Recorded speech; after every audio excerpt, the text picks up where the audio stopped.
जय माता दी, हर हर महादेव। 29 सितंबर 2023 से श्राद्ध शुरू है। अश्विन माह के कृष्ण पक्ष की इंदिरा एकादशी 10 अक्टूबर 2023 को है। 10 अक्टूबर को ही इंदिरा एकादशी का व्रत रखा जाएगा। इंदिरा एकादशी के दिन व्रत करने से मनुष्य को यमलोक की यातना का सामना नहीं करना पड़ता है। इस दिन मघा श्राद्ध भी किया जाएगा। पंचांग के अनुसार अश्विन माह के कृष्ण पक्ष की एकादशी तिथि 9 अक्टूबर 2023 को दोपहर 12:36 पर शुरू होगी और अगले दिन 10 अक्टूबर 2023 को दोपहर 3:08 पर इसका समापन होगा। विष्णु पूजा के समय सुबह 9 बजे से लेकर 13 मिनट दोपहर 12:28 तक रहेगा। इंदिरा एकादशी का व्रत का पारण 11 अक्टूबर 2023 को सुबह 6:19 से लेकर 8:39 तक किया जाएगा। इस दिन द्वादशी तिथि का समापन शाम 5:37 पर होगा। इंदिरा एकादशी की खास बात यह है कि यह पितर पक्ष में आती है, इसलिए इसका महत्व और भी बढ़ जाता है।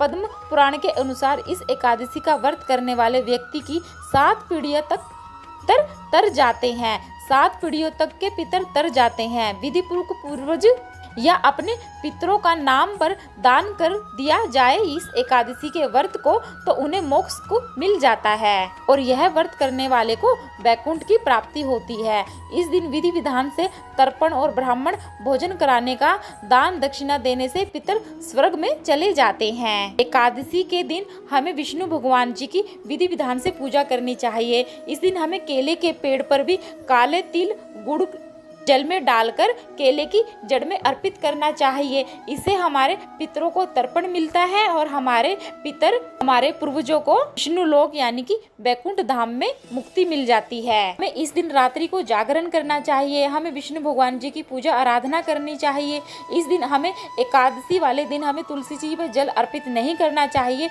पर तुलसी जी पे हमें एक दीपक आज के दिन जरूर अर्पित करना चाहिए। हमें आज के दिन तुलसी जी में एक लंबी बाती का सिर्फ एक लंबी बाती बनाकर उसमें तिलों के तेल डालकर हमें अपने पितरों और पूर्वजों को याद करके तुलसी जी के समक्ष जलाना चाहिए। इसे यह दीपदान हमारे पितरों को, हमारे पूर्वजों को अर्पण देता है।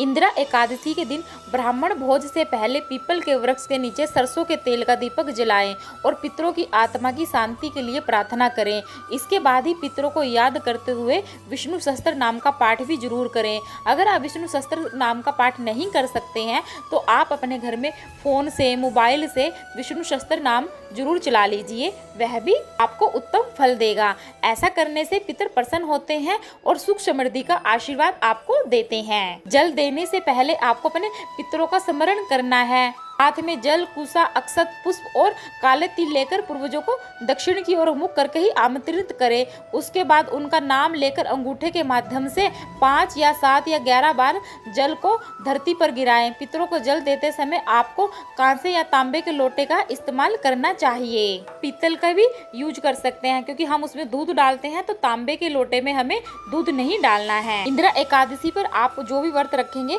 वह अपने पितरों के नाम से ही रखें। पितर पक्ष में पढ़ने से यह एकादशी ज्यादा फलदायक होती है। इसका महत्व और भी बढ़ जाता है। इस एकादशी का व्रत करने से न केवल भगवान विष्णु प्रसन्न होते हैं, बल्कि पितरों को मोक्ष की भी प्राप्ति होती है।